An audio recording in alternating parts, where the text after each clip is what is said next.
கோணியம்மன் கோவில் தேர் திருவிழா பக்த வெள்ளத்தில் மூழ்கிய கோவை. திருவிழாவையொட்டி வரும் பக்தர்களுக்கு மத நல்லிணக்கத்தை ஏற்படுத்தும் வகையில் தண்ணீர் பாட்டில்களை கொடுத்து அனைவரையும் வரவேற்று நிகழ்ச்சியை ஏற்படுத்திய இஸ்லாமியர்கள். கோவையின் காவல் தெய்வம் என கோவை மக்களால் அழைக்கப்படும் கோணியம்மன் கோவில் டவுன்ஹால் பகுதியில் உள்ளது. இந்த கோவிலுக்கு கோவை மட்டுமின்றி தமிழகத்தின் அனைத்து பகுதிகளில் இருந்தும் பக்தர்கள் வருகை தந்து அம்மனை வழிபட்டுவிட்டு செல்கின்றனர். இதனிடையே ஆண்டுதோறும் வெகு விமர்சையாக நடைபெறும் கோணியம்மன் கோவில் திருவிழா கடந்த 20ஆம் தேதி கொடியேற்றத்துடன் துவங்கியது. நாள்தோறும் புலி வாகனம், கிளி வாகனம், சிம்ம வாகனம், அன்ன வாகனம் என ஒவ்வொரு வாகனத்தில் பவனி வந்து அனைத்து பக்தர்களுக்கும் காட்சியளித்து அருள்பாலித்தார். இதனைத் தொடர்ந்து விழாவின் முக்கிய நிகழ்வான கோணியம்மன் கோவில் தேரோட்டம் இன்று வெகு விமர்சையாக நடைபெற்றது. பக்தர்கள் வெள்ளத்தில் அம்மன் எழுந்தருளிய தேர் ராஜ வீதியில் தேர்திரலில் இருந்து புறப்பட்டு ஒப்பனக்கார வீதி, கருப்ப கவுண்டர் வீதி, வைசியால் வீதி வழியாக மீண்டும் தேர் திடலை அடைந்தது. இதில் பல்லாயிரக்கணக்கான பக்தர்கள் பங்கேற்று தேரை வடம்பிடித்து இழுத்து தேர் மீது உப்பு வீசி வழிபட்டனர். இந்த தேர் திருவிழாவையொட்டி வரும் பக்தர்களுக்கு மத நல்லிணக்கத்தை ஏற்படுத்தும் வகையில் ஒப்பனக்கார வீதி, அத்தர் ஜமாத் பள்ளி வாசல் இஸ்லாமியர்கள் தண்ணீர் பாட்டில்களை கொடுத்து அனைவரையும் வரவேற்றது நிகழ்ச்சியை ஏற்படுத்தியது.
செந்தில் அந்த போக சொல்லுங்க, அமைச்சர் போகிறாங்க, நம்ம எல்லாரும்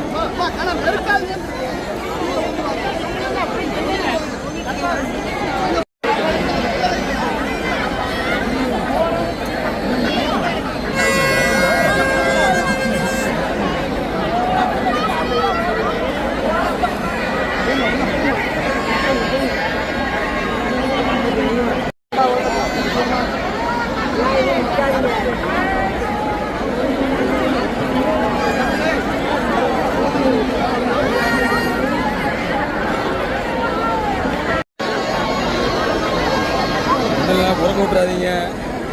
வீடு